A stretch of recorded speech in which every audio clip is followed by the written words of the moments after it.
Assalamualaikum warahmatullahi wabarakatuh. Saya Firman Jokowi, kelas 4, nomor absen 14.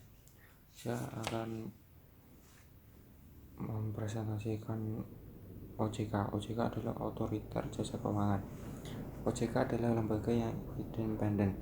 Tujuan dibentuknya OJK adalah dapat mendukung kepentingan sektor jasa keuangan sehingga meningkatkan daya saing perekonomian. Fungsi dan tugas OJK: menyidik yang terintegrasi terhadap keseluruhan kegiatan di sektor jasa keuangan. Wewenang OJK: melakukan penunjukan pengelolaan statuter lembaga jasa keuangan perbankan. Bank adalah badan usaha yang menghimpun dana dari masyarakat dalam bentuk simpanan. Fungsi bank umum adalah sebagai penghimpun dana pinjaman atau dana masyarakat. Jenis bank ada 3, yaitu bank sentral, umum, dan perkreditan. Prinsip usaha bank konvensional: bank yang dalam perjalanan usahanya berbasis pada prinsip bunga. Prinsip usaha bank syariah: segala sesuatu yang menyangkut tentang bank secara syariah. Produk bank: tabungan, giro, deposito, kredit, layanan jasa. Lembaga penjamin simpanan yang disingkat sebagai LPS. LPS adalah menjamin simpanan nasabah perbankan di Indonesia.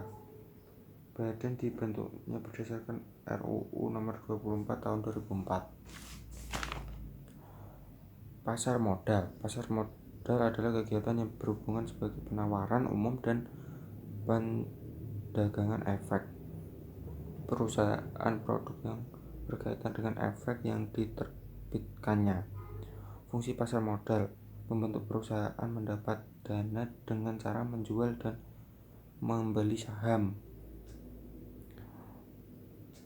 Peran pasar modal: pasar modal sebagai sarana bagi pendanaan usaha atau sebagai sarana bagi perusahaan untuk mendapatkan dana dari masyarakat bermodal. Lembaga penunjang pasar modal: melakukan pelayanan kepada pegawai dan masyarakat umum. Instruksi produk pasar modal adalah semua surat berharga efek yang terdiri dari saham, obligasi, dan derivatif. Mekanikal transaksi pasar modal: sarana yang diperdagangkan di bursa ditentukan dalam satuan perdagangan yang disebut slot. Investasi di pasar modal adalah menjaga nilai dana agar tidak inflasi. Pasar modal Anda berperan sebagai penyetor modal, yaitu sering disebut investor. Perasuransian: perjanjian antara dua pihak atau lebih, di mana pihak penganggun mengikuti diri kepada bertanggung jawab.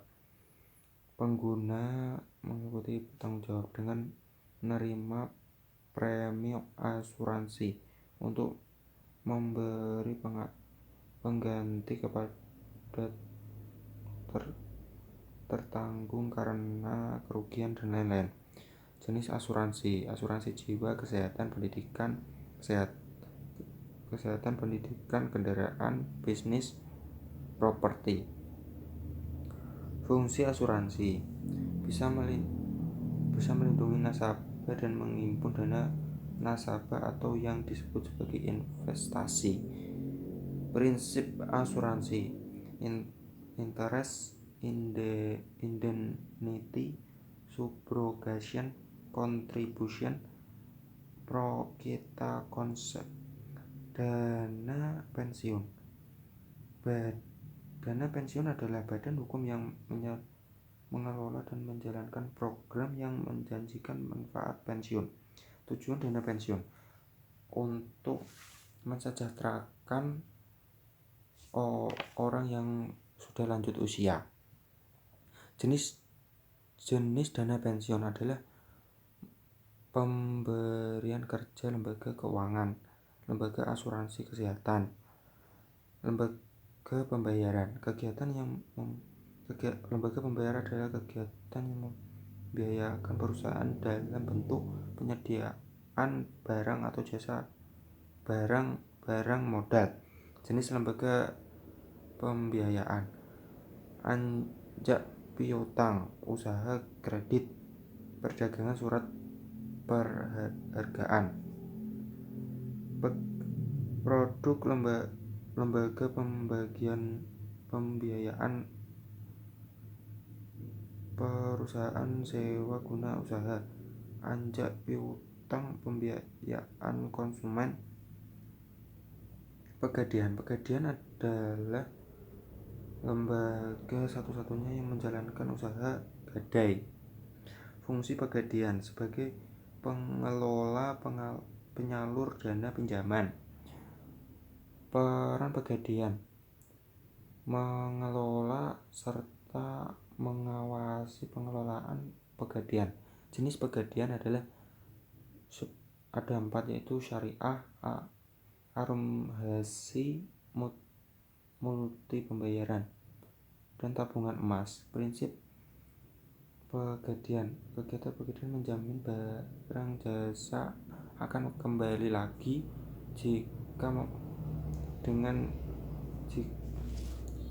dengan pihak berguna untuk memperoleh uang yang nilai semua dengan barang yang dipinjam dan dikembalikan akan ditebus dan kesepakatan bersama. Produk pegadian adalah krasida, kreasi, flaksi, KCA Prima, Rans. Sekian dari saya. Wassalamualaikum warahmatullahi wabarakatuh.